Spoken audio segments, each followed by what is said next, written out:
And so if you'd like to come on up, we can get started. Sorry for the delay. And then we'll go on to 210, 195, 277, 253, 191, 193, 194, 196, 279. All right, without further delay. Welcome. Yes. I'll click got it here on the podium for the being live stream. Oh, there we go. Good afternoon, Chair Smith, Vice Chair Waldstreicher, members of the committee. I am Matthew Fader, the Chief Justice of the Supreme Court of Maryland, and very pleased to be here today to testify in support of Senate Bill 211. I want to thank the chair for introducing the bill and the committee for considering it. The purpose of this bill is to provide some protection for judicial officers whose official roles necessarily put them at risk of personal attack from disgruntled litigants by providing a mechanism to keep their home addresses and previously unpublished phone numbers from being available on the internet. I'll note that the original bill sought by the judiciary was not originally filed, but my understanding is that amendments were made and the committee should now have the revised bill. Others here with me today will testify about some of the specifics of the potential harms and actual harms and threats to judges both in Maryland and across the country. But I will note that it made news obviously here when mass protests occurred at the home addresses of some members of the Supreme Court last year. If those addresses can be found, think of the ease of finding the home addresses of the judge who took away custody of your children or sentenced your child or fiance to prison, and how upset those individuals can be with access to that information.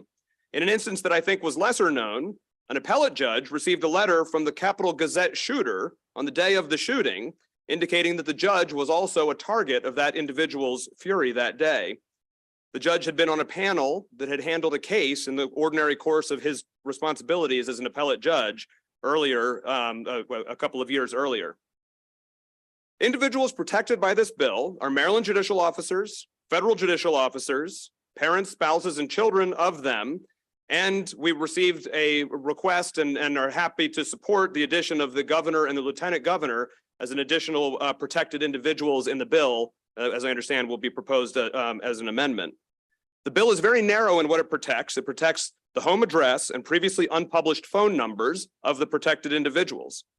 The basic requirement is that if a protected individual requests that information be removed from the internet, that protected information, that after verifying that the individual who made the request is who they say they are, the entity has to remove it within 7 days.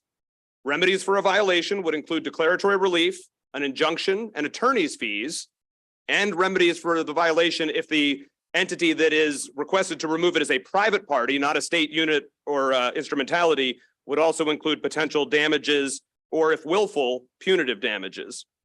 I note that one category of records that is not covered by the bill is land records. That category poses some special challenges, and so an uncodified provision of this bill would create a work group to look at that issue to figure out if there's a way to solve that. But that's one issue that we knew that there were special challenges for, so it's left out of the primary consideration. So with that, I thank the committee for consideration. I'm of course available for questions, but we'll now turn it over, I believe, to Chief Judge Wells. I don't know if you want to do questions in the middle or at the end of the presentations. No, Mr. Chief Justice, we can do it at the end of the entire panel if you'd like. So I'd turn it over now to Chief Judge Wells of the Appellate Court of Maryland. Thank you. Welcome. Good afternoon, Mr. Chairman and Mr. Vice Chairman. My name is Gregory Wells, and I am the chair of the Appellate Court of Maryland, Chief Judge of the Appellate Court of Maryland. Sometimes as I enter the Court of Appeals building in Annapolis or Calvert County Courthouse, where I have chambers, I say a silent prayer that the day will go smoothly and there will not be any incidents at the courthouse. As much as I admire and trust the security officers that protect those buildings, they can do little to protect me when I am out in public or at home. Last year, I authored an opinion affirming the conviction of a man stalking and harassing a prosecutor in Montgomery County. Some of the evidence against him was that he repeatedly went to the victim's house. He obtained information about her Wi-Fi password, wrote lewd and threatening emails and letters to her, as well as to her coworkers, and it contained personal information about the victim and her family, among other things. After the opinion came out upholding his conviction, the defendant began writing taunting and vaguely threatening letters to me and other members of the appellate panel. We alerted security, and for several days we were on a heightened state of alert. The man was later picked up for violating his probation, and I strongly suspect that if he was able to obtain my home address or phone number, his harassing behavior would have escalated. While what happened to me was alarming, no one would want what happened to Judge Esther Salas and her family. Roy Dean Hollander was a litigant in the case before Judge Salas. She serves on the United States District Court for New Jersey. On July 19th, 2020, Hollander went to her home. He shot and killed her 20-year-old son, Daniel, and wounded the judge's husband. And then he took his own life. Sadly, what happened to Judge Salas's family is part of a nationwide trend. The U.S. Marshal Service reports that federal judges were, quote, the target of 4,500 threats and other inappropriate communications last year, unquote. I submit that it is simply unacceptable for a judge to have to fear for their life or the fear for the lives of their loved ones simply for performing their duties. Other examples from Maryland underscore the need for the protections of SB 221. Judge Jim Sarbanes of Wicomico County gave me permission to tell about what happened to him. Judge Sarbanes had approved wiretaps and was assigned to preside over a case involving a man being investigated for distributing narcotics. The Maryland State Police had occasion to stop an individual in Wicomico County, and within the glove compartment of that vehicle, the police found a picture of Judge Sarbanes, and the suspect had a rope and ski mask. The driver was later arrested. A search warrant was executed at the man's home, and the police made a bizarre finding. Judge Sarbanes' name was on a list wrapped around a coconut and a slab of raw meat in the suspect's freezer.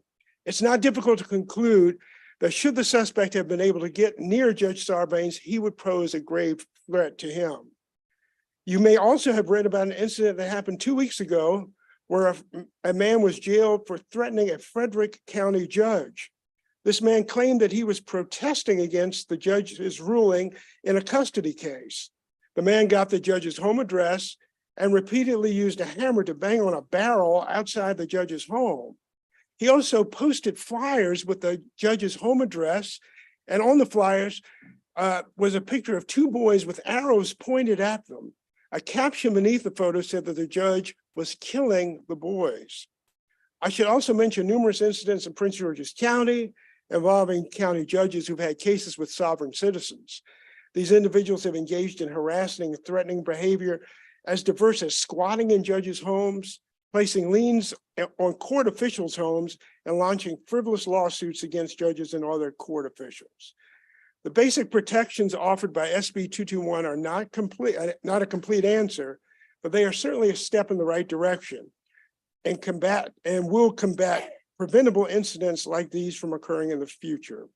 Reporting favorably on this bill will help in preventing a tragedy like what happened to Judge Salas and her family. Thank you for your consideration, and I ask for a favorable report on the bill. I'll turn it over now to Chief Judge Morrissey, or Judge Audrey Carrion from Baltimore City Circuit Court. Thank you. Good afternoon, Mr. Chair, Mr. Vice Chair, and members of the Judicial Proceedings Committee. My name is Audrey Carrion, and I am the administrative judge of the Circuit Court in Baltimore City. The safety of judges and their families is essential to both the individuals involved and to the democratic and fair administration of justice throughout the judiciary. The judiciary is specifically designed as the branch of government that acts separately from influence and requires protection to be free from intimidation and harassment, so its judges may render fair and impartial decisions. There has always been a threat to the safety of court officials. But in recent years, due to an easier access of public information, the number and intensity of the threats to judges has increased. You have already heard about national trends.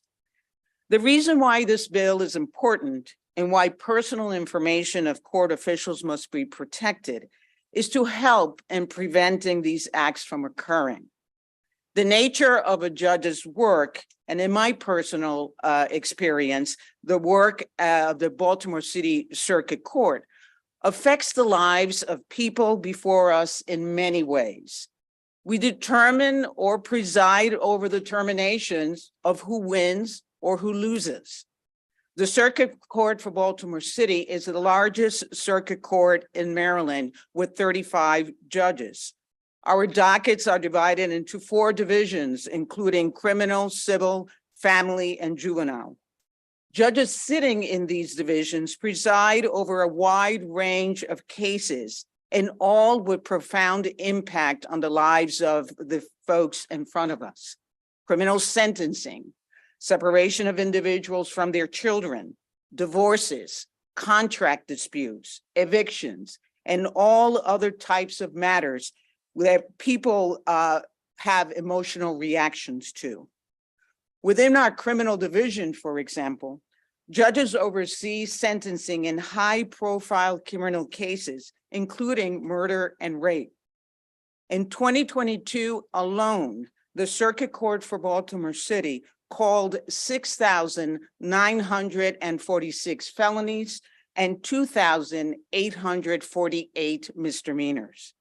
In our civil division, judges preside over litigation that involve detrimental monetary disputes or the removal of someone's living situation. In our family division, judges preside over matters involving heated domestic disputes that may involve the removal of someone's child custody rights. In our juvenile division, judges preside over sensitive matters involving child welfare and rehabilitation of childhood delinquency. Some examples of threats in Baltimore for Baltimore City judges that Baltimore City judges have faced include threats involving surveillance and targeted by validated gang groups, suspicious packages and threatening letters to judges' personal residence or chambers, stalking at personal residences, verbal threats at public meetings and through telephone calls, and protesting outside a judge's residence during a high-profile criminal trial. This is all in addition to the potential threats judges face within the age courthouses in Baltimore City, from individuals attempting to bring in weapons and delivering suspicious packages, including an incident in which the defendant threw a pitcher of water at a judge while being sentenced, resulting in an injury to a judge. For all of these reasons, we thank you for your time and favorable consideration of this bill. Thank you.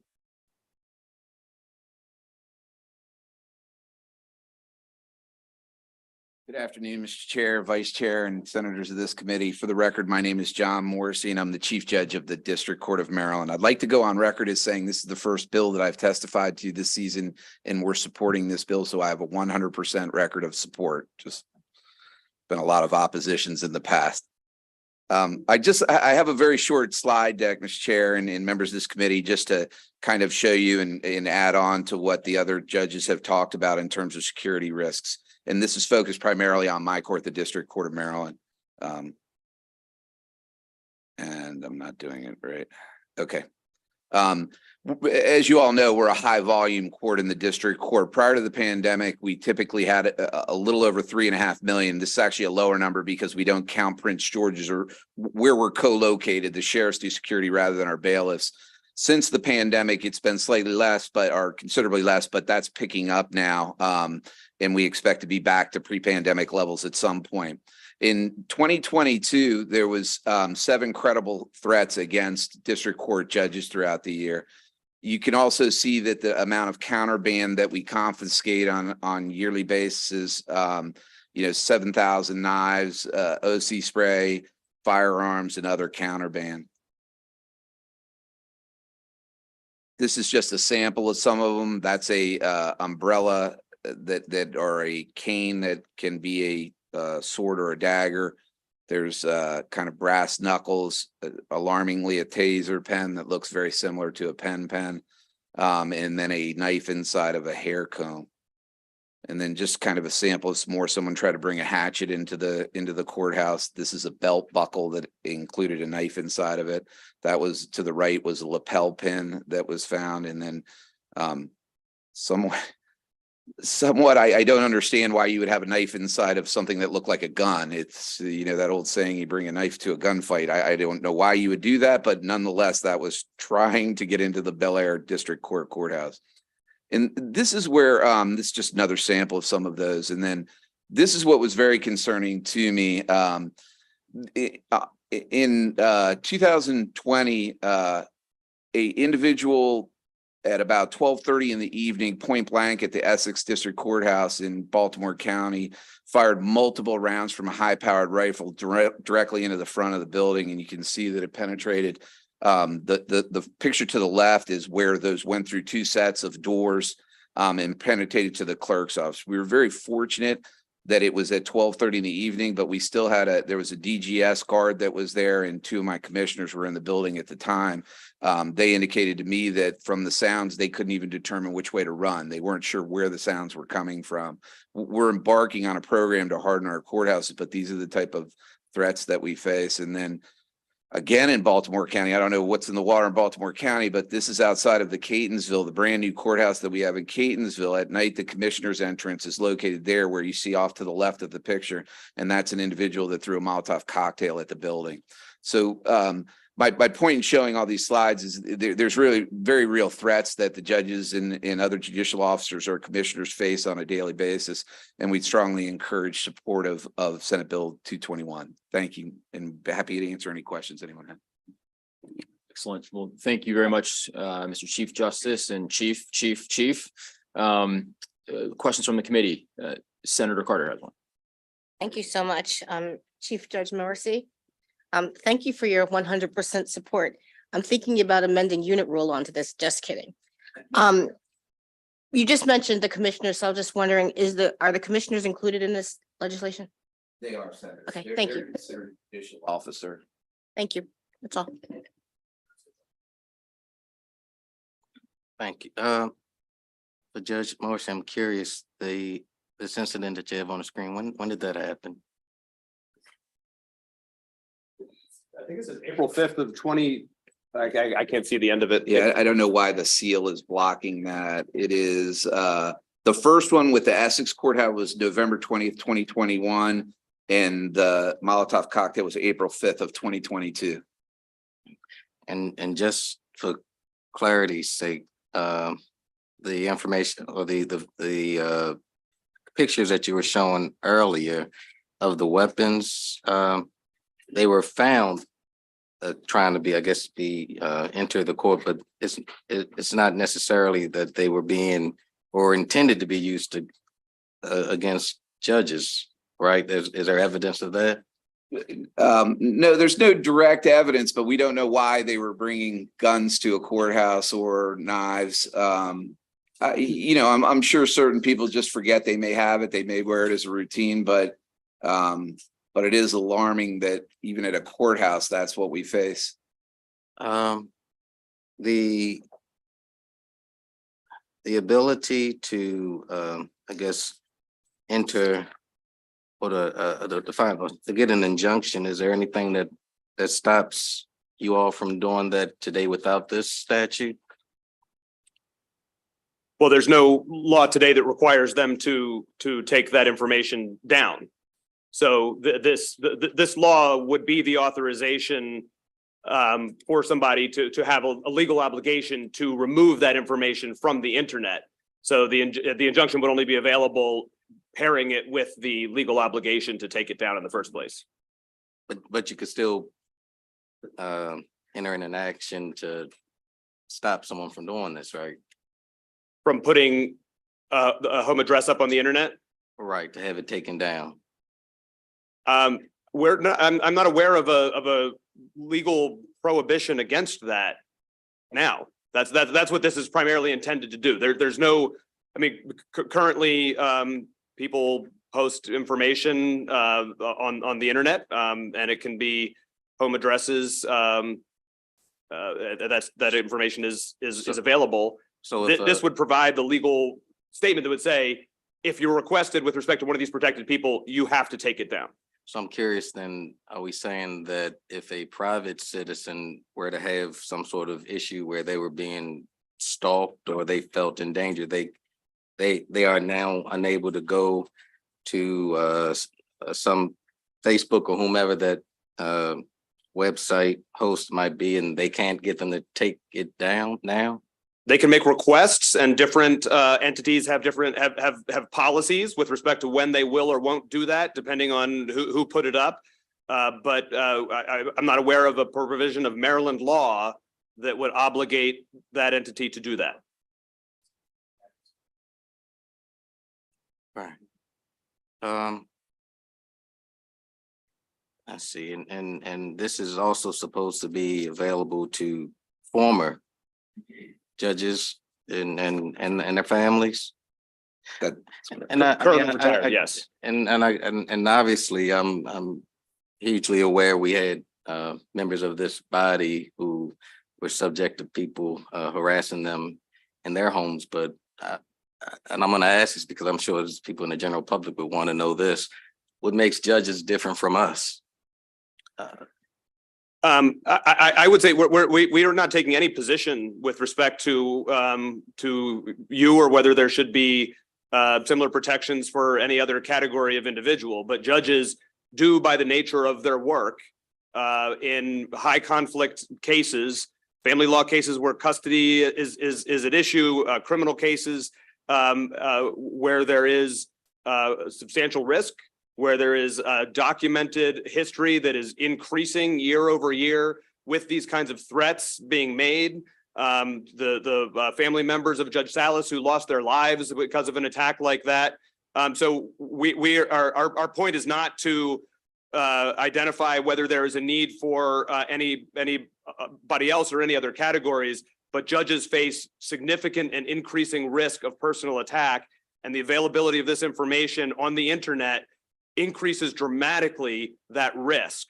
And so, without commenting on whether anybody else should or shouldn't be, these individuals are at risk, and that's why we wanted to introduce this bill. Thank you. Thank you, Mr. Chair. Ever since the protests started outside Justice Kavanaugh's house, I was appalled, and I continue to be appalled and worried about this kind of activity with respect to judicial officers. Now we have the Supreme Court's Bruin decision that came out this past summer, which has led to 80,000 more people in Maryland getting carry permits. So I don't know of nothing in the law which would prevent someone carrying a gun from protesting outside Justice Kavanaugh's house. And indeed, we had a situation where some person came from California carrying a weapon and was apprehended before he was able to get to the house. Do you think that this bill should be the first of several, and one of the following bills should have in some way provide protections for the homes of our judges? I think, as Chief Judge Wells said, this would not cover everything, but it's a very good start. I think that there's certainly more that could be done, and appreciate that suggestion. This is what we're asking for now, but we are very concerned about these risks and these threats, and that individual from California, thank goodness he let somebody know before he actually got there. But it is a growing risk, and I think there's more that could be done. Thank you. Thank you, Mr. Chair. As a growing risk, do you see this as an impediment from people signing up and saying, hey, I want to go through the process of becoming a judge, in that their exposure and their family would prohibit them from, you know? I certainly think it could be. I'm not personally aware of anybody who hasn't put in because of that, but it certainly could be. And when incidents like what happened with Justice Kavanaugh and what happened with Judge Salas happen, it certainly has to make people think, and it has to make people and it does make people who are doing the job think. And that's almost a little bit of the line of questioning from Senator Sidnor. As an elected official, it definitely, 4 years ago, my house was put up on Facebook, encouraging everyone to go see my wife and children and ask why Senator McKay is proposing Section 8 in everybody's hometown. And so I don't know, look, the threat is real, but I'm concerned about, is this the camel's nose under the tent, and it becomes so broad that it's everybody gets put in, and then it's just a lockdown on our freedom of information, those type of things. Isn't that so? Well, again, I can't speak to other categories.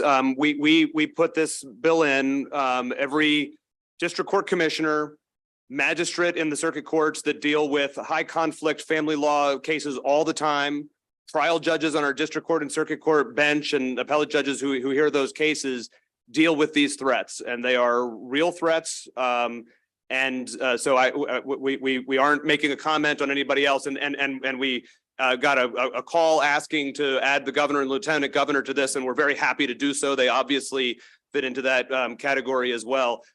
So I can't speak to the camel's nose, but I can say that everybody who's included in this has real and in recent years growing threats to those categories of individuals. Well, thank you. And just one last question. I'm curious, how would this affect debt collectors and their ability to locate maybe one of these protected individuals from paying their debts? I don't know much about their individual practices. I don't think that they're looking for, well, I don't know whether they're looking for that information on the internet. Usually they have addresses on file. And this is just to protect from what somebody's putting publicly available on the internet. So all those other sources of information, the addresses they have, they can get, credit ratings, credit reports have that information. That's not information that's publicly available on the internet. So I don't know the answer to that, but my suspicion is it doesn't have an effect on them. All right. So that's not the intent. Oh, no. I'm just, thank you. Certainly not. Certainly not. Thank you, Mr. Chief Justice. The assassination attempt that you referenced in that Senator West reference occurred in my legislative district, as did the protests at the private residence. And so I wanted to say thank you for bringing the bill. As you might imagine, I disagree with this particular justice frequently. And of course, that's the point. The marker of our democracy is that we all ensure the personal safety of people with whom we disagree. And that's why this bill is so important.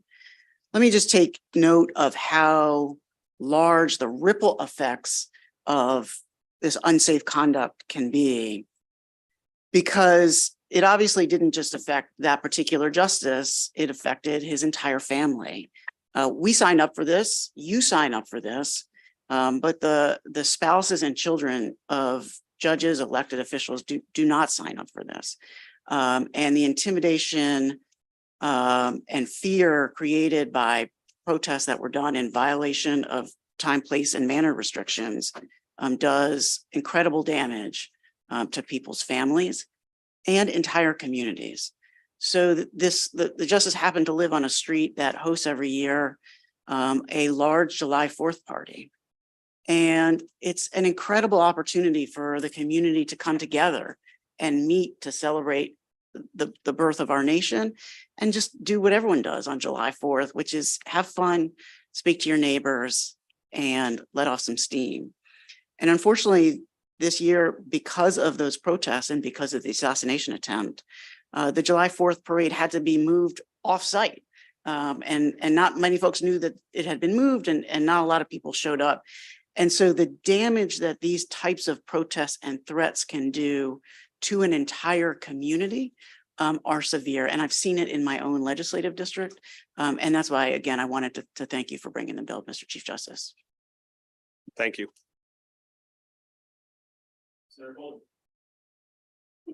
Thank you, Mr. Chairman. Thank you all for bringing this important bill forward. I really appreciate everyone's candor. So I guess I want to expound upon the principle behind this and I guess the guiding philosophy and where maybe we want to look at also. I agree with this, and I understand about, expanding it too wide, then it gets murky and everyone wants to stop it. But I can tell you that still, as an active police officer, that during the protests that were happening a few years ago, my kids were bullied in school because their father is a police officer, and it was in the paper. And so, the measures, I agree that there should be protection, but it doesn't stop there. And there's a much larger group of people that we leave out there on an island in a lot of ways.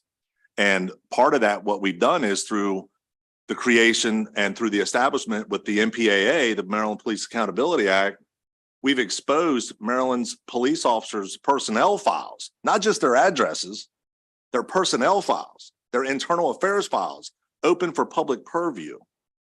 But no one wants to worry about that, especially when, like me, there's a fake website that was put up with that information on there because there's no limitation on what they can do with this body-worn camera footage and with this information they gather. Does anyone here have heartburn with that idea that our law enforcement officers are being allowed to put, I'm trying to show that there's a standard, and I agree with this standard. I'm not trying to say that I don't support this bill, but I'm saying that we need to do better for not just our chief justices and our judges and the stakeholders that work there, but there's another element of this. That's the law enforcers who bring the people to court and have things happening to them. So because of that and how it affects a broad spectrum of people, is that something that was even considered or in the discussion? Senator, I'm gonna hop in. I don't think it's, and look, I'll let the justices speak for themselves, but I'm not quite sure it's appropriate for them to comment on legislation that's out, for them to opine on other legislation that's kind of out of the scope of this one. So you don't believe it's relevant, Mr. Chairman? I don't believe it's appropriate for them. I mean, I won't speak for you all, but the line of question may not be appropriate for the judicial branch to comment on legislation that's outside of the scope of what's being proposed here today. They're asking for protections of their personal information. Police officers' information was opened up and for anyone and everyone to get and do whatever they want to with, subjecting their families, which is what we're talking about here. So I believe the question is very relevant because they're asking us to vote to put something to protect them.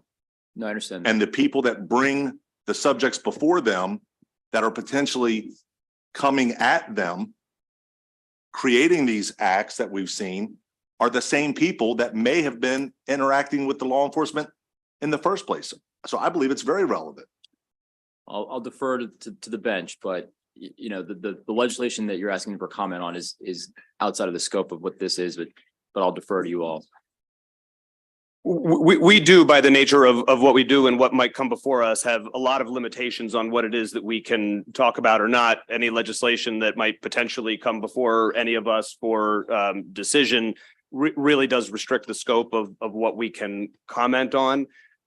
We have proposed this bill dealing with judges because we are the judiciary and we have that concern, and broadening the concern beyond that risks, frankly, our role as neutral arbiters in reviewing challenges to any law that might get enacted or whatever else comes before us. So I just respectfully need to keep the comments to how it affects the judiciary. I understand that, and I'm not trying to muddy the waters on what your bill is. I'm just trying to show that there's a commonality that is here, that is not just a myopic look at things. We need to broaden and look at things in a holistic approach, but I do support protecting you all, so thank you. Further questions from the committee? All right, seeing none, I just want to say thank you all for your service on the bench and for bringing the bill for you. Thank you. Thank you. Thank you very much. It's a pleasure seeing you all. All right, we do have a few more witnesses that are, one more virtual witness to come in.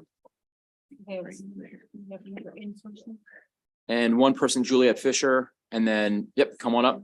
And then we'll hear from the Bar Association. Good afternoon, Mr. Chairman, Vice Chairman, members of the committee. I wasn't scheduled originally to testify on this, so I'm going to be scheduling before the Orphans Court, testifying on the Orphans Court bills. I'm an Orphans Court judge in Baltimore County. I'm here of my own person and not representing that body. As I saw this bill was being introduced today, I was saddened to see that it only affects federal and state judges. The Orphans Court judges are considered county judges, but we are no less entitled to the same protections. I have had to be escorted to my car by the deputies. I have had several forms of harassment to the extent that I had to have the police come to my house and have cameras installed outside of my house. My then 17-year-old daughter was home. I had to show her pictures of two individuals and said, if you see this person coming to our house, call 911. All I'm asking, I think this is an amazing bill. I completely support it. The only amendment that I would ask you to make is to make it apply to all members of the judiciary, including the county judges. Happy to take any questions. The magistrates are already included because they're in the state level. We're considered county, so. All right, seeing no questions. Thank you. Thank you very much. All right. Ms. Katana, you're up. Hey, good to see you. Good to see you. Good afternoon, Chair, Vice Chair, and members of the committee. For the record, my name is Shauli Katana, and I serve as the Advocacy Director of the Maryland State Bar Association, where we represent more attorneys and judges than any other organization in Maryland. And I thank this committee and the judiciary for an opportunity to testify in strong support of this bill. Ensuring judicial security is critical to the MSBA and to the entire legal profession, as these ongoing threats and violent attacks affect judges across the country. This bill will promote the well-being and safety of judges, their families, and judicial officers, while it also will preserve judicial integrity and independence so that judges can make decisions without fear of retribution. And as you've heard, the bill is very practical in its approach by focusing on the home addresses and unpublished telephone numbers as the personal information to be protected. And it also outlines a very reasonable process for judges who qualify as protected persons to request this information to be taken down. SB 221 is also critically important for the future of the legal profession, as more and more attorneys decline to seek judgeships for a variety of reasons, including judicial security. Future retention and recruitment of this group would be enhanced through passage of this bill. And for these reasons, the State Bar strongly supports SB 221 and requests a favorable report. Thank you. All right. Questions from the committee? All right, seeing none, thank you very much. And with that, that will conclude the testimony and the hearing for Senate Bill 221. Thank you all. All right, we'll now move on to Senate Bill 210 with Senator West. Senator West, you're up.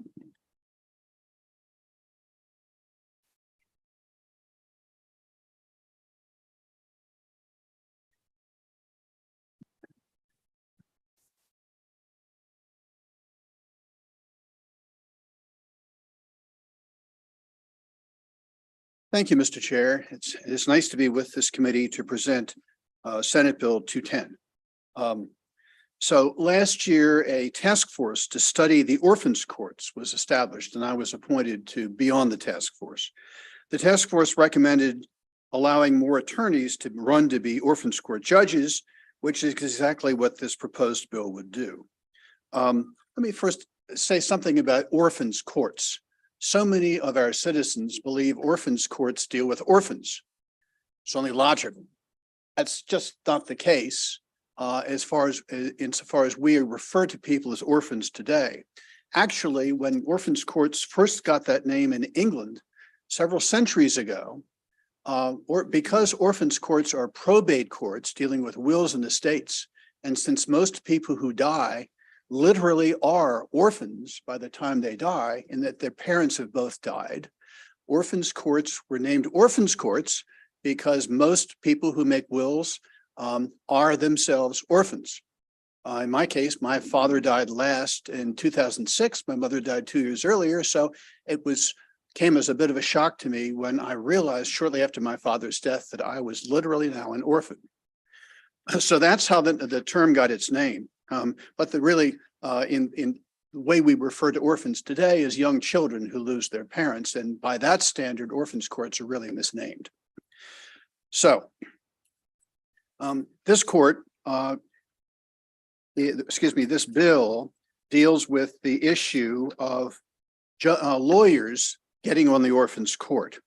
The law currently provides that a judge of the orphans court may not act as an attorney at law in a civil or criminal matter during the term of office. So literally, if you read the law of Maryland right now, if you're an attorney and you get elected to be a judge in the orphans court, you have to cease practicing law during your term of office on the orphans court.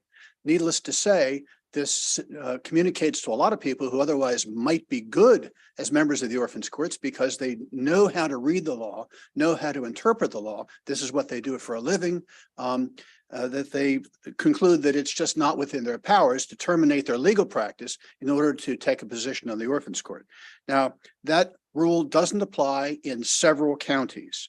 There are 3 counties in which judges in the orphans court are in fact circuit court judges who sit in orphans court in order to handle the orphans court affairs. This was started as a pilot project some decades ago in Montgomery and Harford counties and has remained the rule in those 2 counties.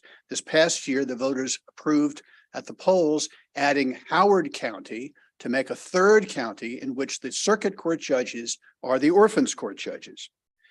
Then in Baltimore City, the rule is that an orphans court can practice law before any court of the state except the orphans court, any orphans court.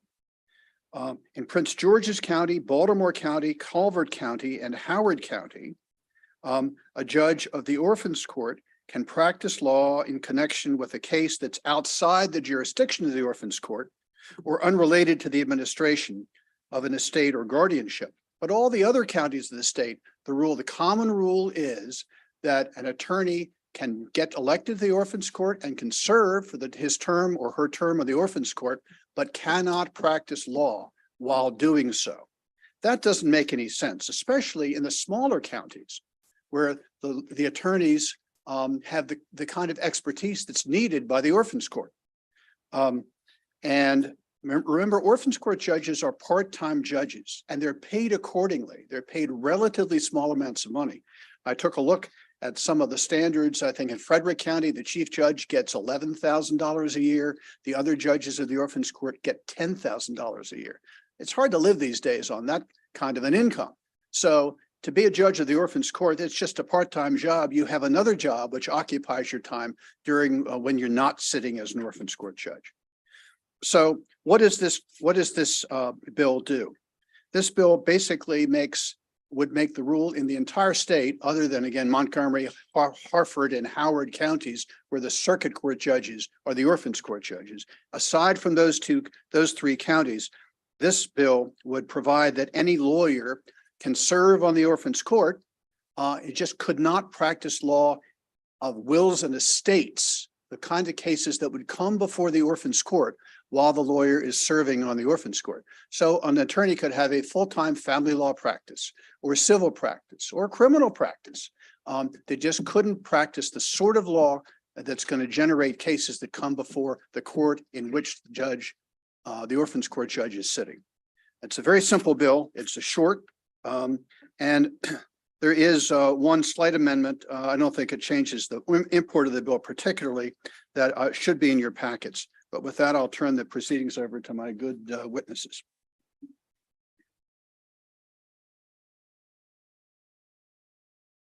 Good afternoon again, Chairman, members of the committee. I am Juliette Fisher. I am a judge of the Baltimore County Orphans Court and have been for almost 9 years now. We oversee the probate and administration of all estates in Baltimore County and handle guardianships of minors' property. I'm here on my individual capacity and as well as my colleagues, Judge Evans and Judge Frank, both of whom support the passage of Senate Bill 210. I'm not going to be redundant and repeat a lot of what Senator West said, but what we're really trying to do is allow more legal professionals and attorneys to serve as orphans court judges. There's some talks about requiring all orphans court judges to be attorneys, but in the small jurisdictions, based on not only the salaries, but the number of attorneys, it's simply not feasible. This is a way to allow these professionals to serve as orphans court judges and to better those courts. I do have testimony from two other judges who were unfortunately not able to get that submitted.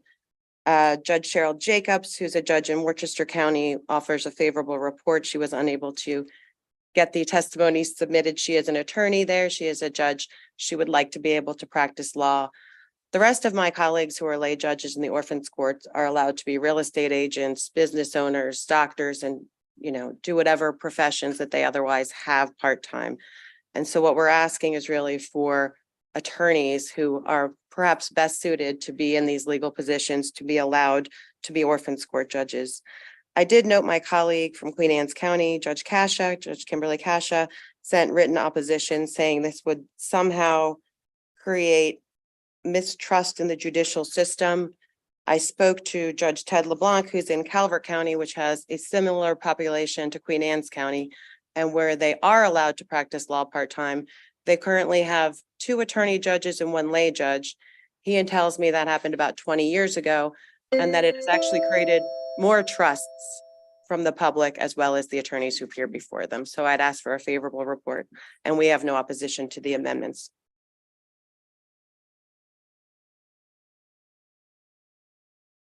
Chairman Smith, members of the committee, my name is Laura Thomas, and I'm here to testify on Senate Bill 210 on behalf of the Estate and Trust Law section of the Maryland State Bar Association.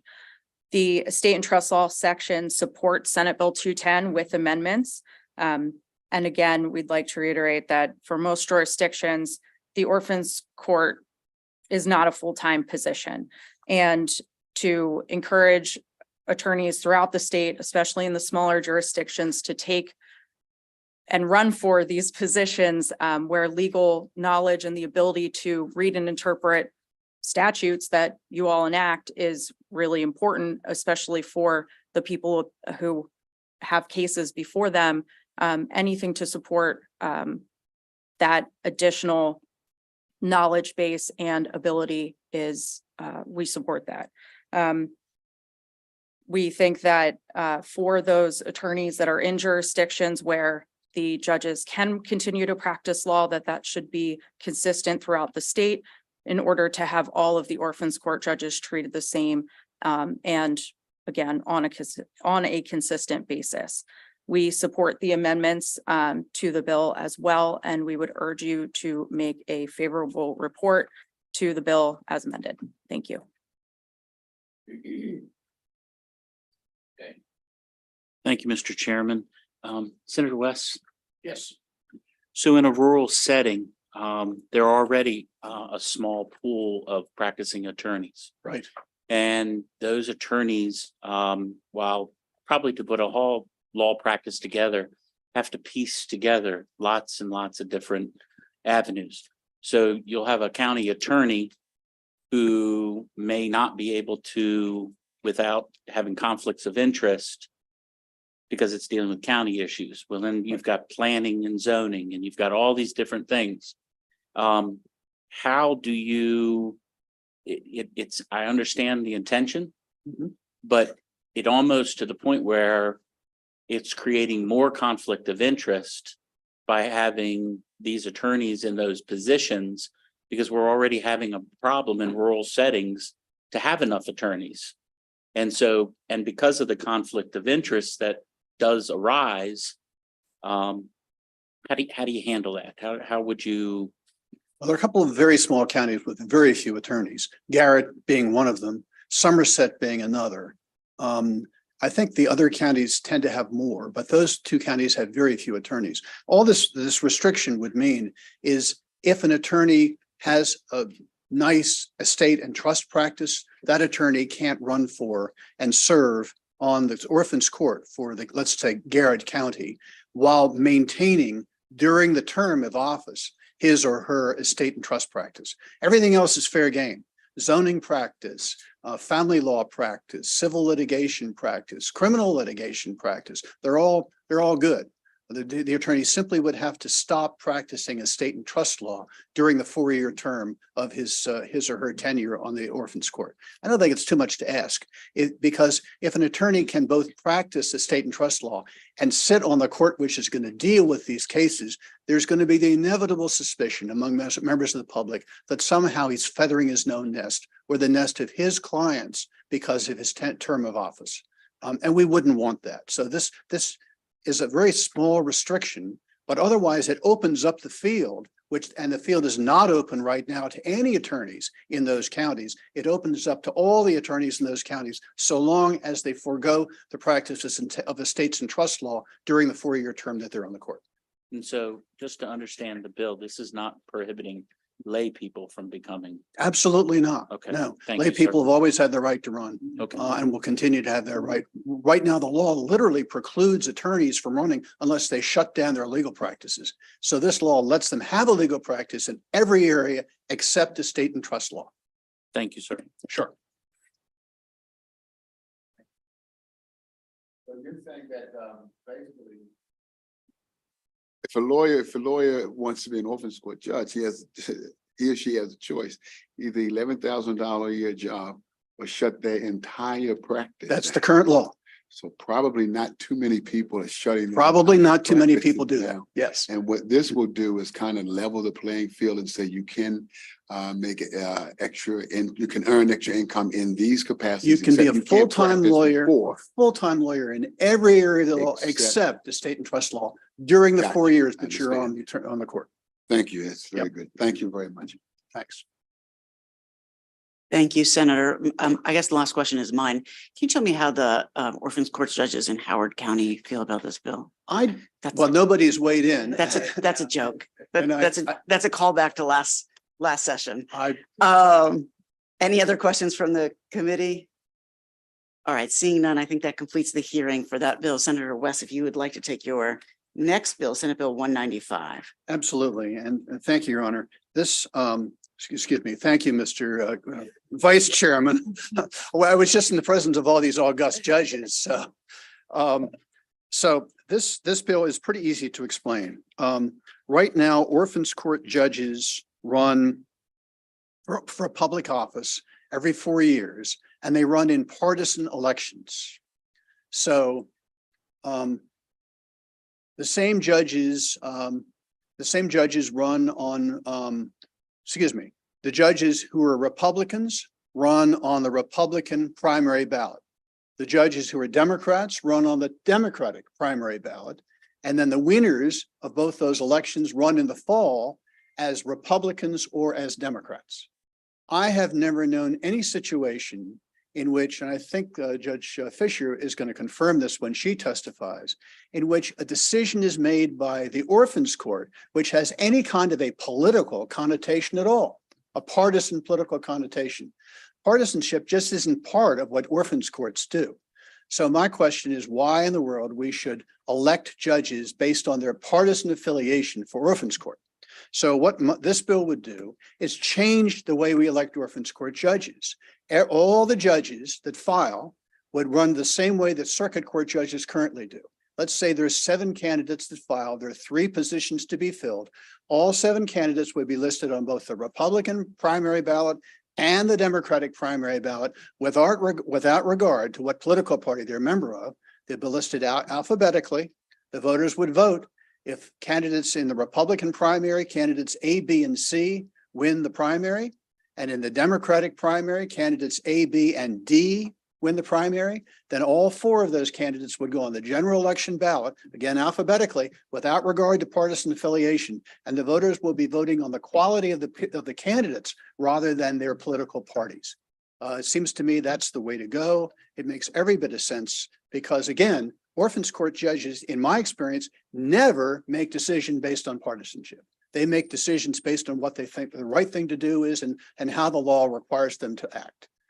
So I think it's a very simple bill in concept. I don't believe there's anybody opposed to this bill, by the way. And I would recommend it to the committee. Thank you for your attention.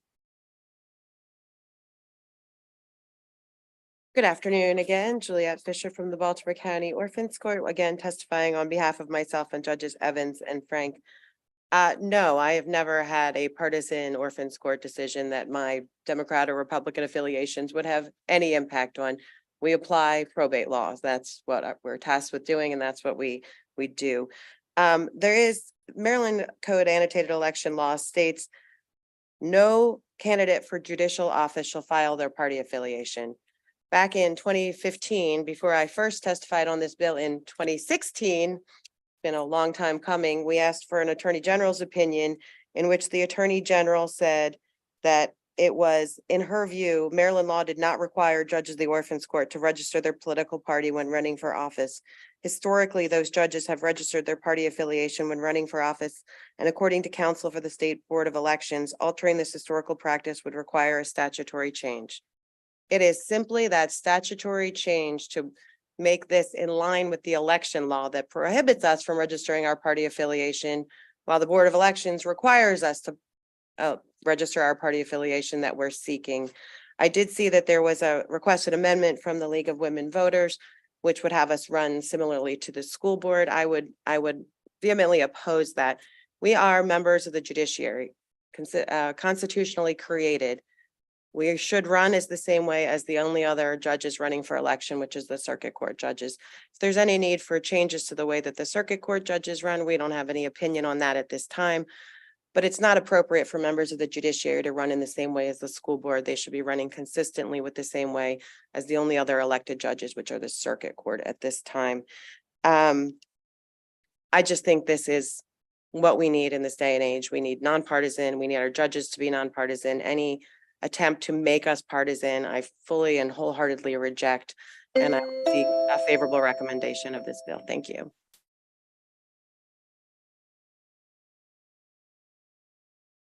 Good afternoon again, Laura Thomas, speaking on behalf of the Estate and Trust Law section of the Maryland State Bar Association. We urge the committee to make a favorable report on Senate Bill 195. As Judge Fisher pointed out, Maryland election law states that no candidate for a judicial office shall be required to declare their party affiliation. We think that given the ever increasing political divide within our state and country, it's more important now than ever before that the judiciary be perceived as and remain politically neutral. However, it's difficult for the public to see Orphans Court judges as neutral when they're designated as being aligned with a particular political party. We think that it should be clear to the public and to our citizens of Maryland that judicial candidates for the Orphans Court are not politically affiliated in their position as judges and should register without party designation or regard to party affiliation as in the election, in the Code of Maryland, in the election law section. This will result in an election of Orphans Court judges that are based on their qualifications and suitability for the office and not solely on party affiliation. We urge the committee to make a favorable report. Thank you. All right, thank you both very much. We have one more witness virtually, Mr. Watkins. Good afternoon. My name is Ralph Watkins. I'm a volunteer with the League of Women Voters of Maryland. Thank you for the opportunity to testify. I would echo the comments already made about the importance of judges being nonpartisan.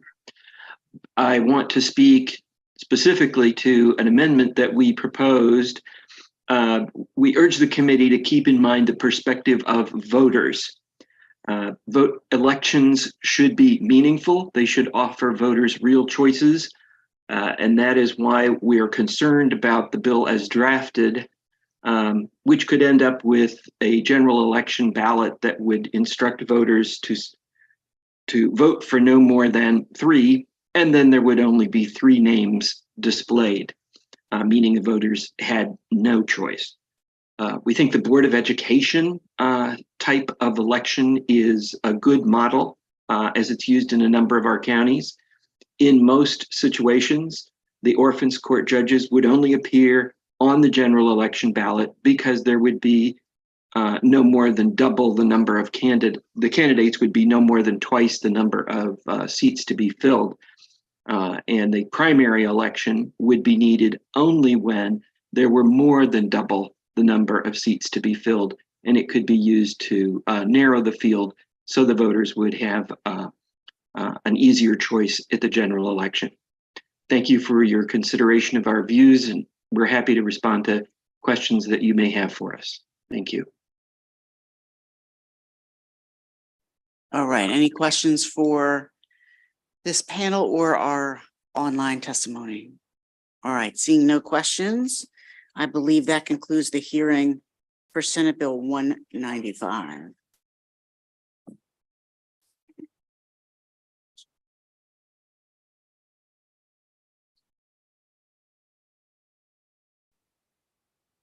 All right, we're going in order today. So Senator McKay, if you are ready, we'd love to hear from you on Senate Bill 277.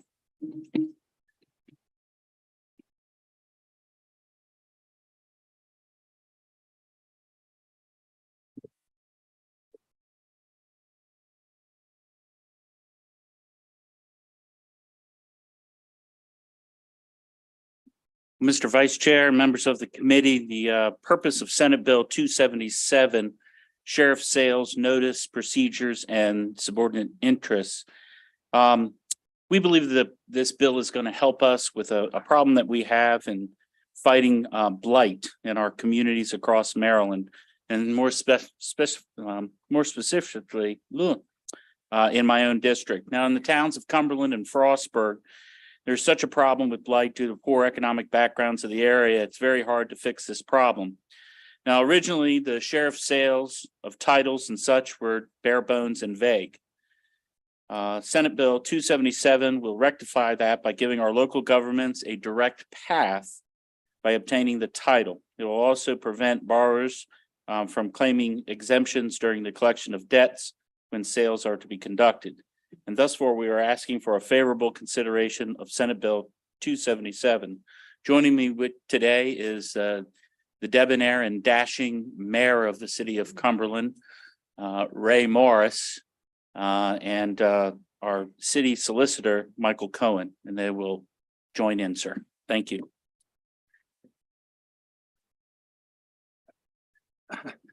Thank you, Senator McKay. I am Ray Morris. I am the mayor of the city of Cumberland. I've never been introduced as debonair and dashing before, but I'll accept that as an introduction. And I think, as you all know, the western part of our state is truly Appalachia, and as Mike described it, we are economically challenged. And one of our biggest issues and one of our biggest concerns is blight and how to either gain control of properties after they're blighted, but in a lot of cases also to be able to gain control so they don't become blighted and they have to be demolished. That's part of why we're looking for a favorable opinion on this bill. I'm not a lawyer, but I do, from my understanding of this bill, I think it cleans up and clarifies some of the procedures for the sheriff sales, and I would hope for a favorable response from you. Thank you. Next will be our city solicitor, Mr. Michael Cohen. He's probably much better for explaining the intricacies of the bill and also answering any questions.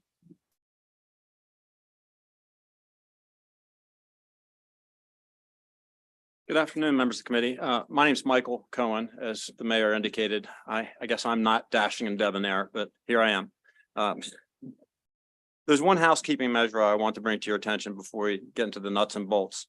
And that is that there are provisions in this bill that relate to pre-sale notice or pre-sale notice to be given to the owners and subordinate interest holders and some other interest holders in the property that's being sold. There was an objection that was raised by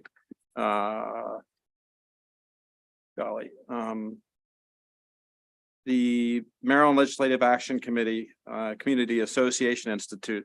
And the reason for, we're going to remove those sections pertaining to pre-sale notice so as to satisfy the contents of that objection and remove it from the consideration here. Now, as far as the changes to the existing law that would be affected by this measure, under existing law, there's no explanation as to what happens to junior liens on properties that are sold at sheriff's sale. What this provision would change is that the junior liens would now be eliminated upon the conduct and completion of the sales.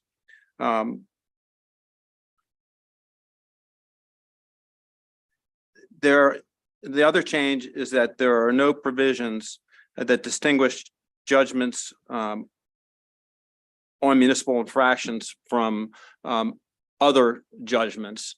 And in this context, the change that would be made is that you would know, or a debtor would no longer be able to exempt property that is secured by a judgment for a municipal infraction on property maintenance or nuisance code violations.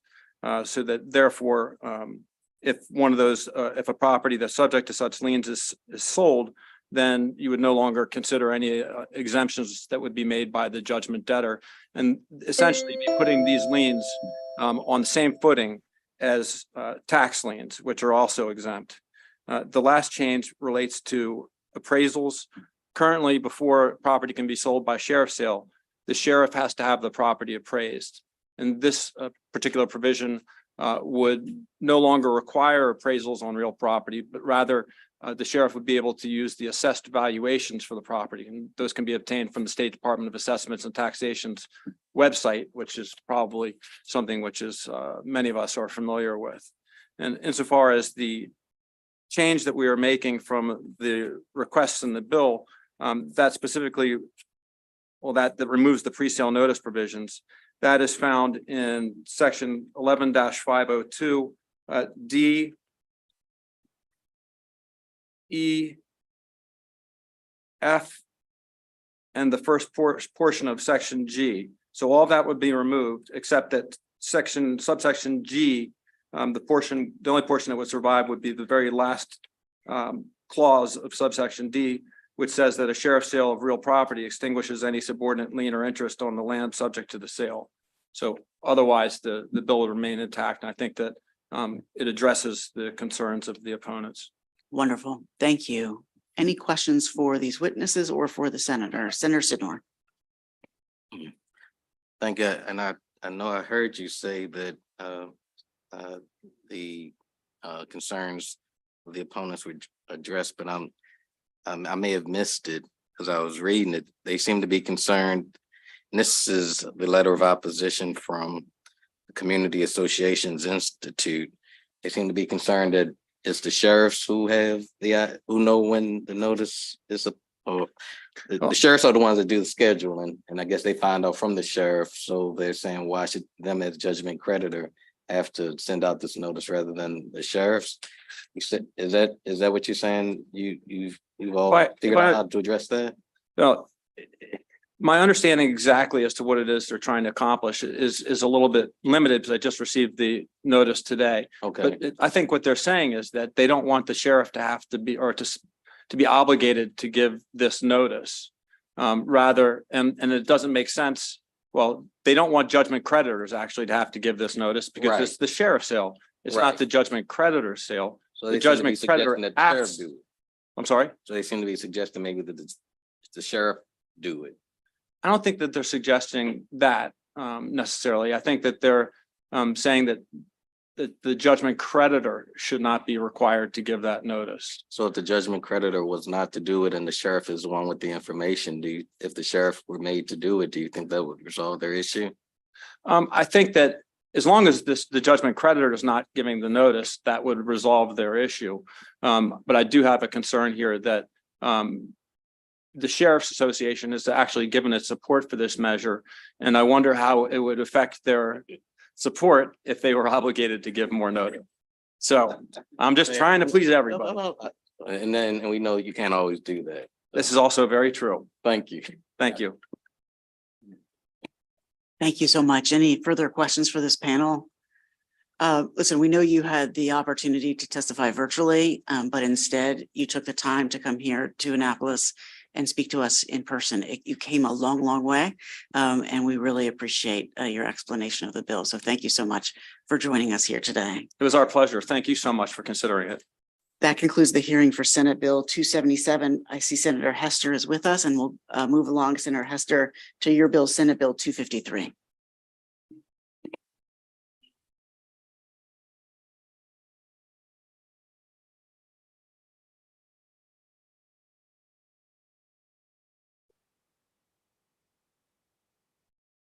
Good afternoon, Vice Chair Smith, members of the Judicial Proceedings Committee. For the record, Senator Katie Fry Hester here to present Senate Bill 253. Thank you for your consideration. This simple bill brings our Register of Wills filing system into the 21st century. As you know, while both public and private sectors have largely moved towards electronic document filing and management systems, our Register of Wills in the state of Maryland have been statutorily prohibited from doing so. This simple piece of legislation removes that prohibition, enabling a county register to accept any document electronically except for an original will. This electronic process will increase efficiency, reduce costs, and most importantly, it will reduce headaches for Marylanders during the probate process. Several representatives of the Register of Wills Association are here virtually, I believe, to answer technical questions you may have. And for the reasons outlined above, I respectfully request a favorable report.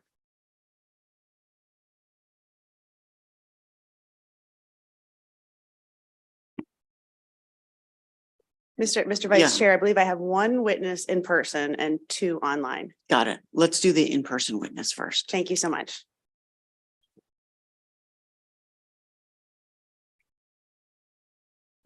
Thank you. My name is Laura Thomas, and I'm here on behalf of the Estate and Trust section of the Maryland State Bar Association to testify in support of this bill.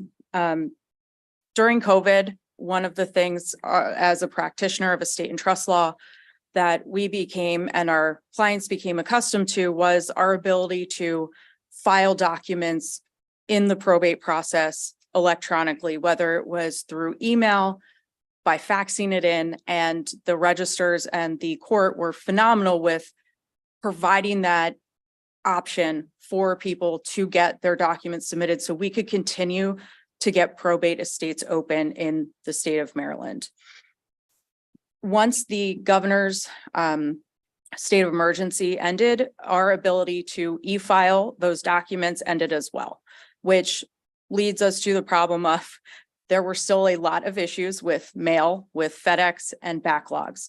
The number of documents that went missing or certified mail took 4 to 5 weeks sometimes to get where it was supposed to go, held up our ability to serve our clients by getting the actual letters of administration that they need to actually go and close bank accounts, transfer assets, and proceed with the administration of an estate. While the mail has gotten a little better, our inability to e-file documents as well as file electronic signatures causes increased expenditures in estates where we may have more than one personal representative that needs to sign multiple documents, as well as causing an issue if we have, delays if we have people located all over the country. We urge the committee to issue a favorable report on this bill in order to help us help our clients complete their administration timely. Thank you. Thank you so much. Let's take questions now, if there are any for the senator or her witness. All right, seeing no questions. Mr. Enton, you're signed up to testify for this bill. If you'd like, we can take our virtual testimony and then return to you, Mr. Enton. Why don't we do that? Why don't we take our virtual testimony? Mr. McFarlane, why don't we go first with you? And then Mr. Enton, you can testify after the virtual testimony. Go ahead, Mr. McFarlane. Great. Okay. Well, thank you very much, Mr. Vice Chair and members of the committee. I want to thank Senator Hester for sponsoring this bill. Senator Wallstreicher, it's nice to be in front of you on hopefully a less controversial bill than the last time I was before this committee. But as Senator Hester said, this is a very straightforward bill. Really what this does is it allows the registers of wills across Maryland to sort of get with the program in the 21st century as our judiciary, as government and the private sector have all moved in the direction of transacting business electronically and including using DocuSign and electronic signatures instead of the sort of dated requirement for original wet signatures on documents. Right now, the registers have two obstacles to having an e-filing system. The first is technological, the second is legal. We are working under our current IT contract at no additional cost to the taxpayers of Maryland to develop an e-filing system that we believe will be accessible by both attorneys and by lay people, be user-friendly, tailored specifically to the kind of work we do. And we believe that we will be able to go live with this within the next 12 to 18 months. So that's the technological side that we are working on right now. And as Senator Hester said, then we have the legal side of this, which is that under Maryland law currently, we are not permitted to take documents but electronically. And what we're hoping is that with passage of this legislation, it will then prompt us to revise the Maryland rules that explicitly stop us from taking these kinds of records. And so hopefully we will be able to work together in partnership to develop the technological capacity to take e-filing and also the legal authority to accept it. So I think this is pretty common sense. I'm happy to answer questions and ask respectfully on behalf of myself and on the Association of the Registers of Wills of Maryland for a favorable report. Thank you. Thank you so much. Tell me if I'm mispronouncing this, Ms. Burrell-Rody? We can see and hear you. Please go ahead. That's correct. Thank you. Yes. My name is Alexis Burrell-Rody, and I'm the Register of Wills for Baltimore County. I would like to thank Mr. Vice Chair, the members of the committee, and Senator Hester for allowing us the opportunity to be here today. So I hope that the committee provides a favorable report for this e-filing legislation. Right now, the Register of Wills is an outlier, and that we are a court. The register, as clerk for the Orphans Court, requires a wet signature on all documents signed in our office, and it's outdated, it's inefficient, and it's led to a tremendous amount of paper that our office now has to deal with, which causes additional expense for our staff. So this would make our processes easier and also be a lot more user-friendly for members of the bar and for the public that uses our services. And this bill, we would still continue to take paper filings for individuals that don't have access to computers. But for those customers that do have access to computers, it would make filing documents in our office more efficient and user-friendly. So, and I really don't want to take too much time, and we'll just say me too and reiterate everything that Register Byron McFarland has said before, and I will be available for questions should the committee have any. Thank you so much. Any questions for our online registers? All right, seeing no questions, Mr. Enton, if you would like to testify on behalf of the bill.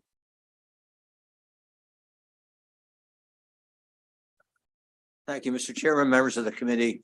Robert Enton on behalf of the Maryland Bankers Association. We are fully supportive of this bill. Our banks operate as trustees for many trusts throughout the state of Maryland. Documents get filed with the Register of Wills office in a variety of circumstances. In today's, age of electronic everything, it makes no sense not to be able to sign these documents electronically, and we support the bill. Thank you.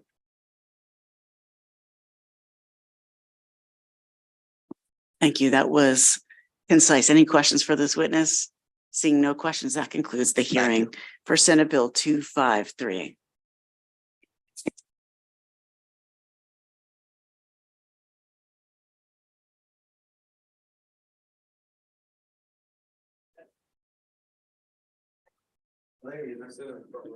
Oh, I'm sorry, Senator Jackson. I don't see you behind the podium. I apologize. I'm glad you're here. Come on up. We'll take your bill next, Senate Bill 191. May I bring up my panel as Of well? course. Thank you. You can actually grab a chair and sit up.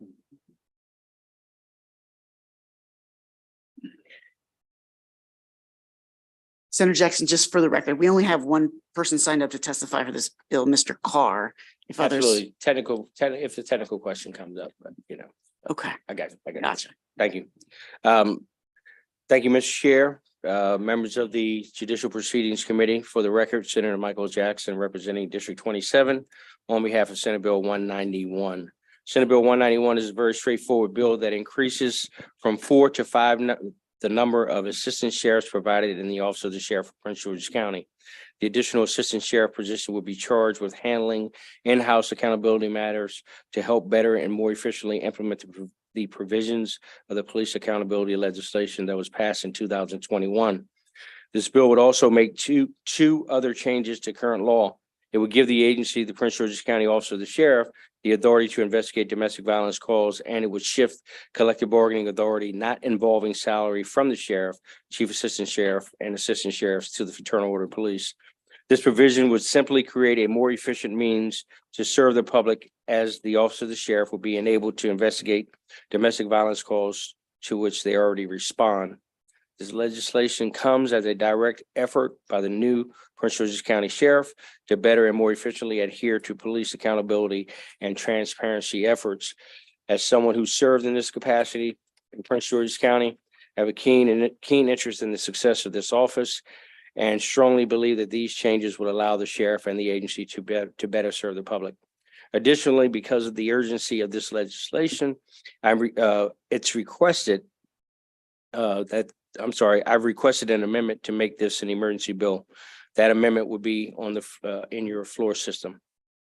With that, Mr. Chair, members of the committee, I'd ask for a favorable report, and I'd be happy to stand for any questions. And as you mentioned, there's one witness here scheduled to testify, and that's our newly elected sheriff, John Carr. So, Thank you. Let's hear from Mr. Carr, and then we will, Sheriff Carr, excuse me, and then we'll take questions.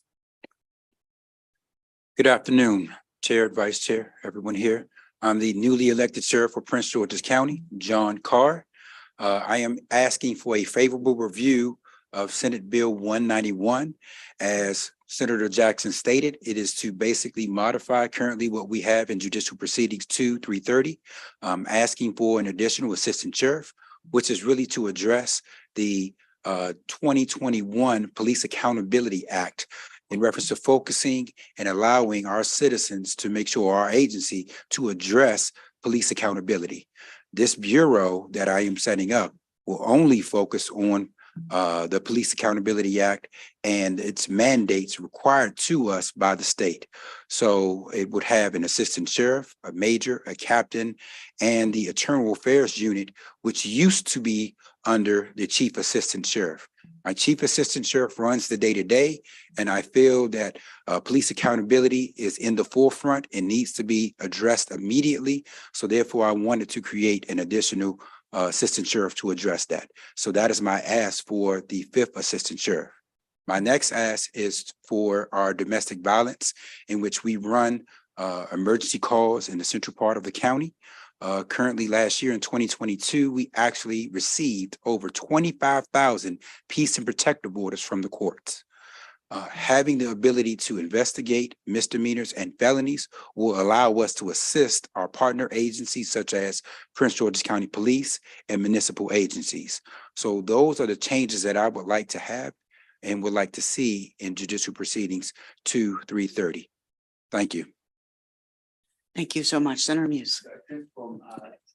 Privilege. I wanted to first recognize our sheriff's office, and thank you for granting that.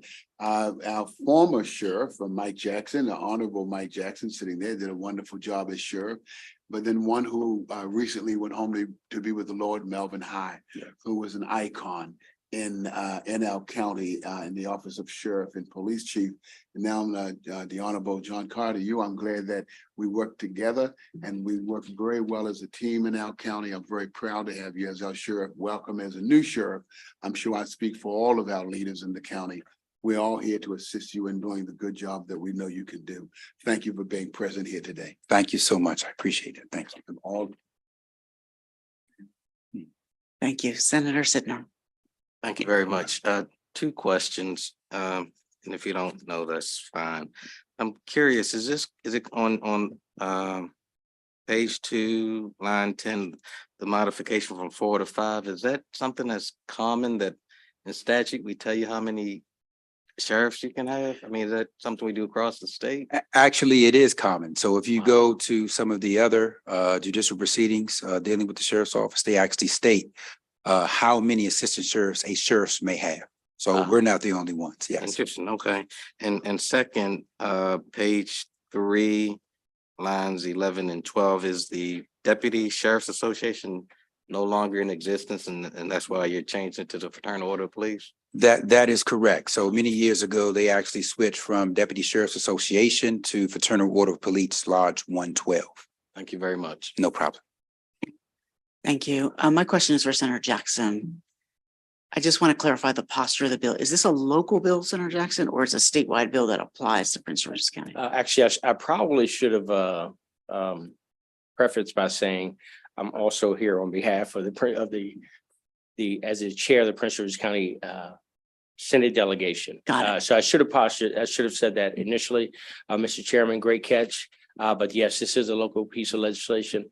And to address Senator Sidnor's question, because the authority of the sheriff of constitutional office comes from Annapolis, that's why the sheriff has to come here. And if That's for certain. if we wanted to move this quickly, do we have a letter in the file from the delegation affirming the vote of the delegation?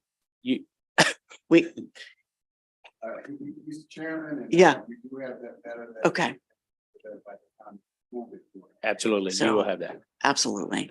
Good If you have an opportunity to get us to that, get that to us by Monday, then we can, We can get that done. perfect. Thank you so Thank you much. very much. Great afternoon.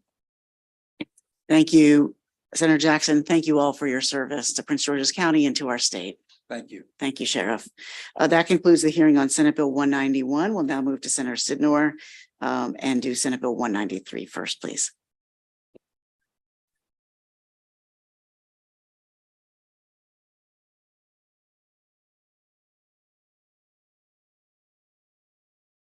All right. For the record, Senator Charles Sidnor for Senate Bill 193. And this is one of 3 bills that we're putting in on behalf of the State Department of Assessment and Taxation, which addresses some issues that have come up with regards to ground rents. So Senate Bill 193 provides a mechanism for the Department of Assessment and Taxation to remove or strike an erroneous document from the ground rent registry. It clarifies that if a ground rent is unregistered, that it is then unenforceable and that folks should not make any attempts to make collections or any payments or expenses related to that ground rent. That's a high level explanation of the bill. But what I'm going to do now, after asking for you all to give it a favorable report, I want to turn it over to our expert, Mr. Glazer from State Department of Assessment and Taxation. So you can come up here.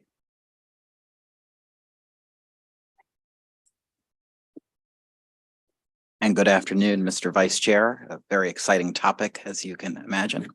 For the record, my name is Jonathan Glazer, and I'm the Legislative Director for the Department of Assessments and Taxation.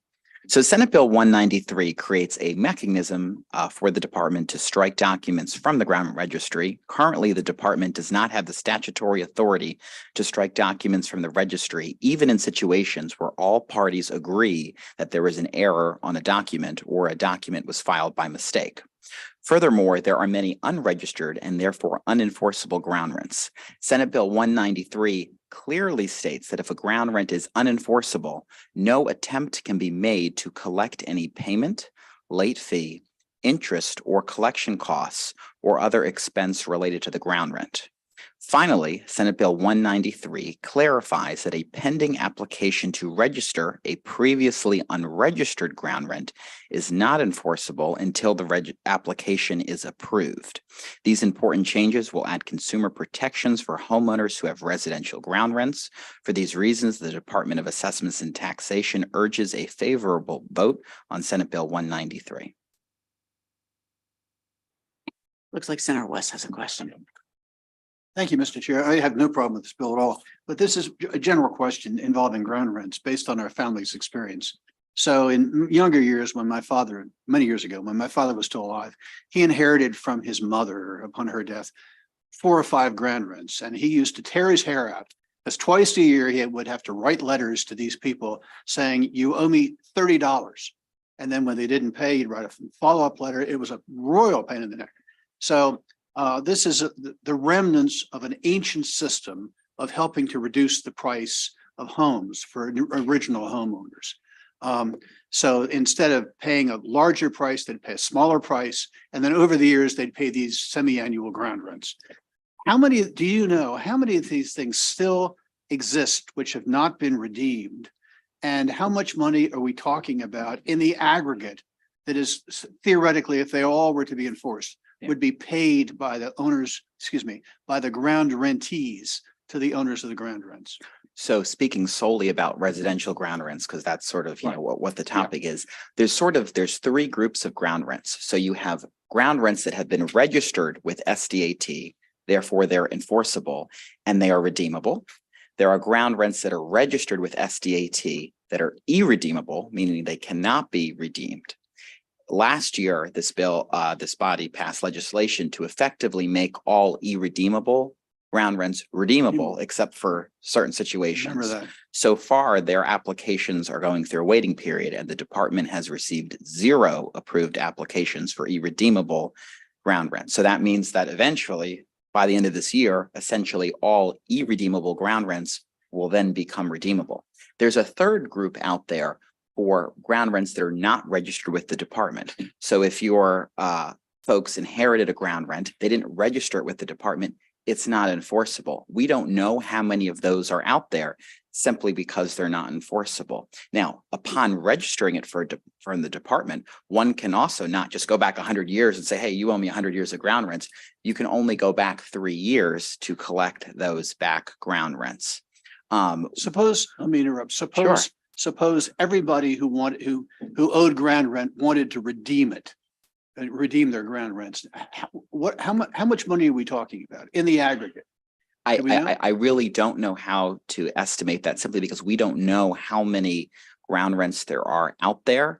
One of the things that the department has, the department works with DHCD to come up with interest-free loans for people that want to redeem the ground rent. There's lots of ways that people can, but we're unable to estimate how many ground rents are out there that have not been registered with the department. So if they have not been registered, do the owners of the ground rents have a prescribed period of time to get them registered or else lose them? No. No. They can register the ground rents indefinitely. However, an unregistered ground rent can still be redeemed through the department. So if you don't know who owns your ground rent, you can the department will hold that money in escrow for a period, and then we will deposit that money to the General Assembly, or excuse me, to the general fund.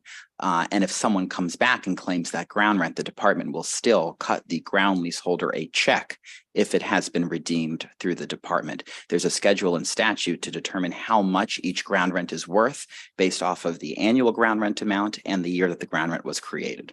Okay, just looking ahead to future years, do you think it would be helpful for the General Assembly to pass a bill to study the whole system of ground rents, to try to come up with a way of phasing them out permanently?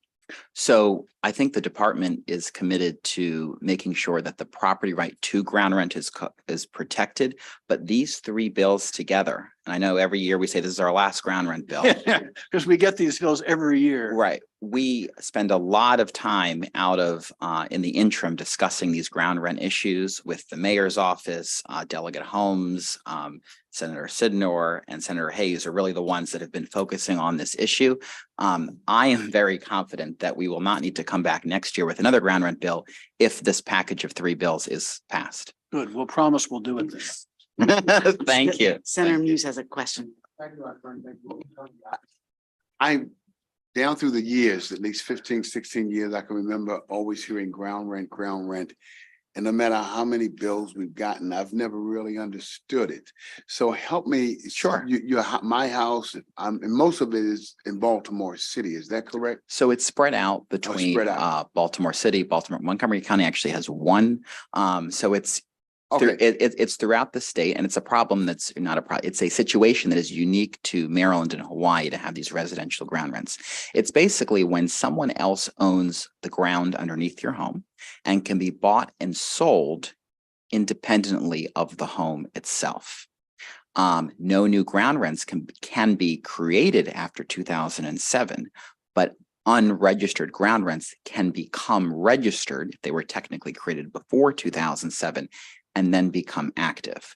So where the department steps in is if someone says, look, I want to own my home in fee simple. I want to own the ground and the home. You go to SSTAT. You don't have to deal with the person that owns your ground rent. You send them a certified letter. They say, don't contact me anymore. Go directly to the department.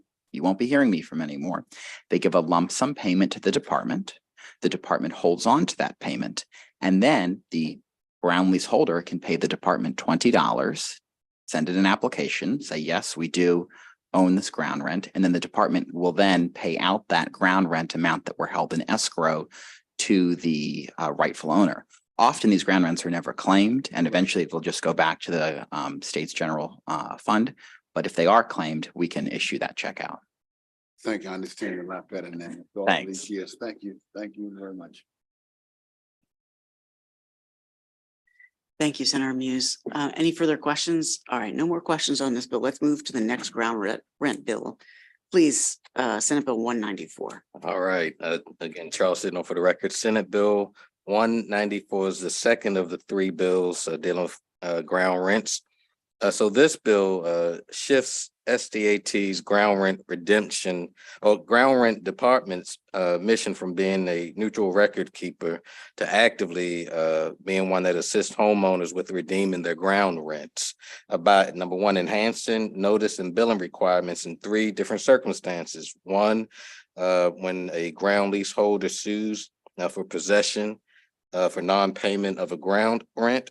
Two, when a ground lease holder seeks payment of a ground rent. And thirdly, when a ground lease is transferred. Again, I would like to ask for a favorable report from this committee, and I will again turn it over to our expert.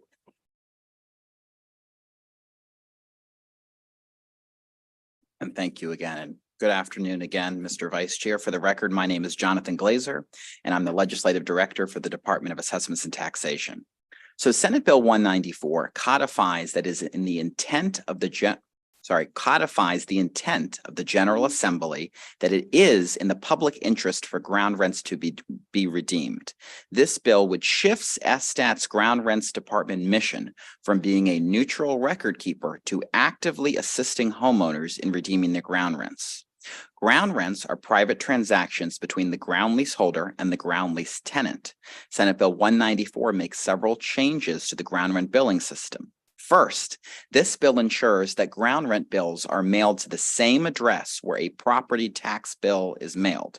Second, this requires the ground lease holders to use the sample notices that are on the department's webpage. Further, there are many unregistered and therefore unenforceable ground rents. When a ground rent becomes registered or has been delinquent, only 3 years of outstanding ground rent can be collected. This bill ensures that only 3 years of ground rent can be held in escrow.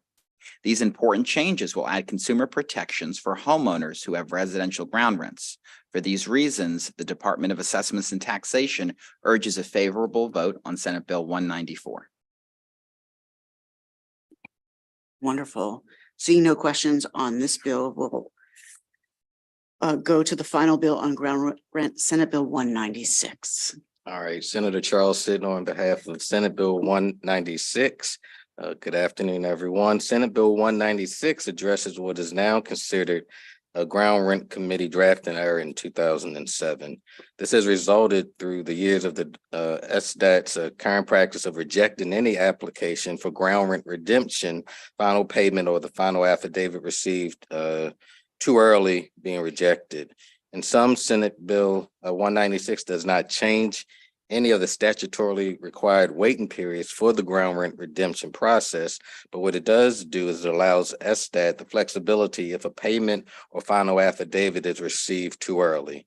For these reasons, I ask that you vote favorably for Senate Bill 196.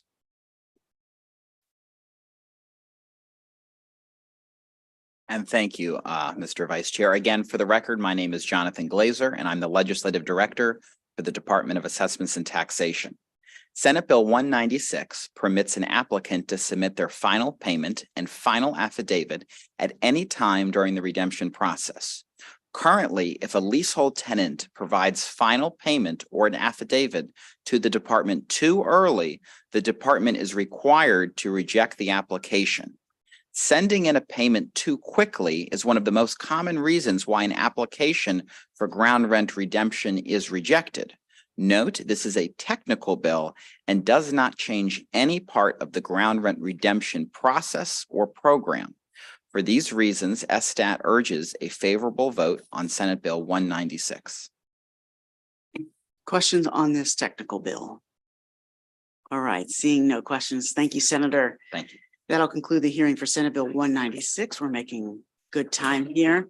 If it's okay with the members, the next and final bill is mine. And I'll just present it from the seat if that's okay. So Senate Bill 279 establishes important guardrails to keep people and pets together during evictions. The bill will not solve our eviction crisis, but it will help protect the bond between people and their pets, an important source of emotional support during such a difficult time. This legislation is the product of many hours of negotiations last year between our shelter partners, humane advocates, and the Maryland Multi-Housing Association. The bill passed the House nearly unanimously last year and is expected to move swiftly in the committee there this year. But we ran out of time to consider the bill in 2022. With eviction rates skyrocketing back to near pre-pandemic levels, there's considerable urgency to move this bill. So it does four things. First, the Maryland Department of Agriculture must develop a fact sheet to help individuals facing eviction understand what resources are available to them to provide for their pets. Landlords then provide that fact sheet to renters who are known to have pets, and it will also be made available electronically during the evictions process to all individuals facing eviction. Two, when a pet is removed from the premises, the shelter receiving the pet must also receive contact information for the individual believed to own the animal, and the owner must be informed where the pet was taken. Three, upon eviction, properties must be checked for pets left behind.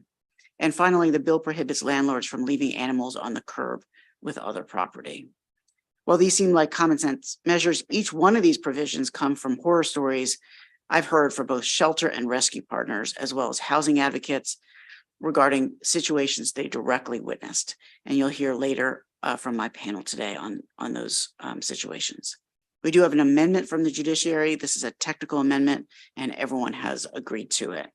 None of the provisions in the bill are controversial or onerous, but they can save animal lives and keep families together. I urge this committee to vote favorably on Senate Bill 279. With that, I'd like to invite my panel up to testify on the behalf of the bill, and then we'll take questions afterwards.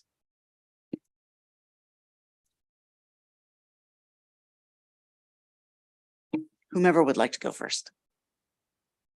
Good afternoon. Thank you for being here.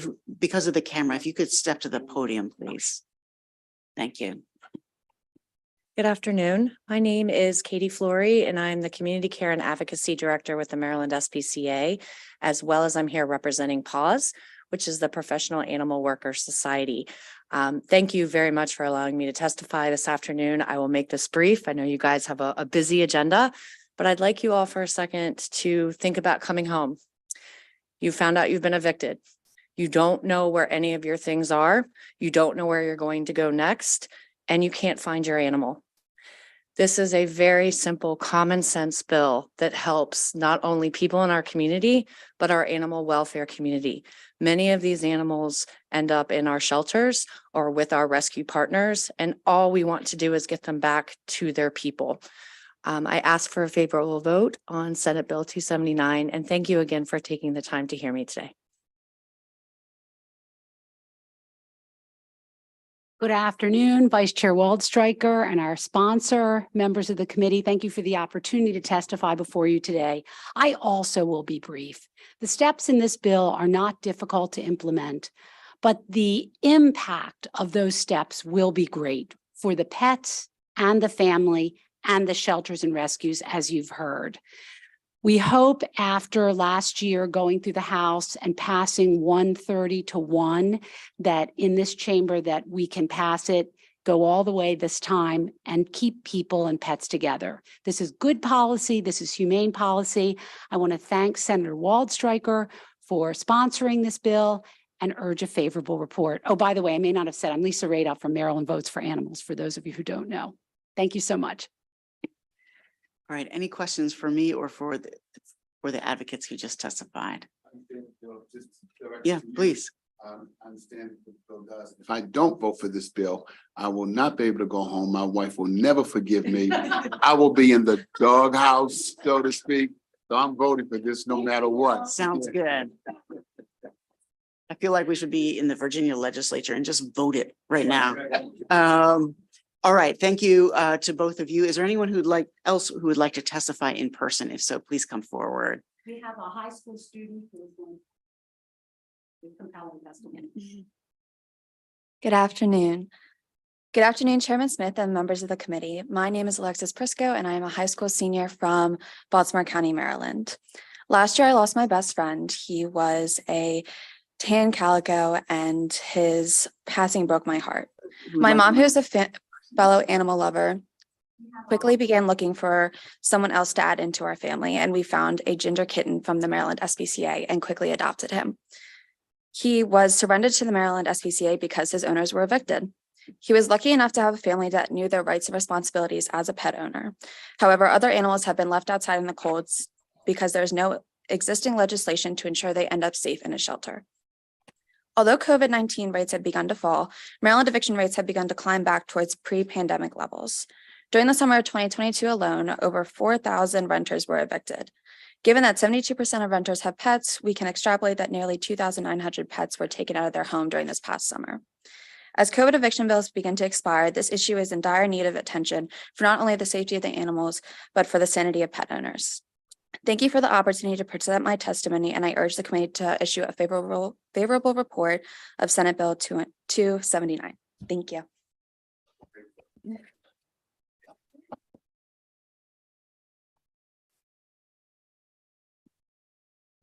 Good afternoon, and members of the committee. Thank you for allowing me to testify on this bill. My name is, excuse me, Donna Bernstein. I'm an attorney with the Legal Aid Bureau in Baltimore City. And so, as you know, we represent people who very often are in the situation of facing an eviction. I also am kind of the expert in my office on animal welfare as it relates to low-income people that I represent. So we've heard a lot about this bill and how it's going to prevent suffering, which is extremely important. It's very important to keep intact the human-animal bond. And as you may hear from another one of the people who are testifying, it's been shown that the human-animal bond and having stable housing actually do lead to better outcomes for low-income people. So for that reason, it's extremely important to pass this bill. However, I want to point out that the bill has the potential to do a great deal more, because by using this bill, or what the bill requires that the sheriff and the landlord provide, the information that they provide to the tenants facing eviction, and the information that has to be provided to the shelter where the pet is taken, automatically puts that person in contact with a list of resources for housing, low-income housing, pet-friendly housing, legal services. I've been working with shelters in the city to contact them so that when people come in and there's an indication that they're going to be facing an eviction, they are able to point them towards legal services. They're able to point them towards free pet care, which then allows them to have more finances in order to support housing. If I may, I just want to suggest that the bill be passed favorably, but I would like to suggest 2 amendments. One is that the definition of a pet be expanded. If you ask sheriffs, there are many more types of animals that are left behind, including rabbits, gerbils, snakes, lizards, whatever. And I also ask that you would put in place a provision that requires the same information be provided to people who are evicted but don't go through the judicial process. For example, when their lease is not renewed. Thank you very much for your time. Excellent. Thank you very much. All right, questions from the committee? Seeing none. Was that the last witness, or do you have other folks? Do we have the virtual? No one's in. Kimberly Fullerton. Oh, here you go. Ms. Fullerton, welcome. Good to see you. You're up. Good afternoon, Mr. Chair, Mr. Vice Chair, and members of the committee. My name is Kim Fullerton, and I'm Vice Chair of the American Bar Association's Animal Law Committee. I'm here to represent the Maryland State Bar Association's Animal Law section in support of this bill. Current legislation fails to provide any protocol for what to do when a pet is involved in an eviction. This gap is especially troubling because there are no safeguards in place to protect pets against foreseeable harms during the eviction process. Especially concerning is that pets are considered mere property under the law. A pet is no different than a lamp during the eviction process. Yet the law does recognize that pets can feel fear, hunger, and pain. Pets are the only type of property entitled to this kind of legal protection against torture, abuse, and neglect. And so this is a prime example of where we need to use the law to give pets the legal protection that they need for a foreseeable harm. This is a good bill. It creates safeguards for inspection, removal, and protection of pets, and it outlines a series of appropriate steps. The Maryland State Bar Association urges a favorable report, and thanks you for your time. Excellent. Thank you very much, Ms. Fullerton. Seeing no questions from the committee, I believe that will conclude the testimony and the hearing for Senate Bill 279. Thank you all very much. All right. And that will also conclude our hearings for the day. We'll have a voting session in 5 minutes. Yeah. Actually, hold on. Yeah, 5 minutes.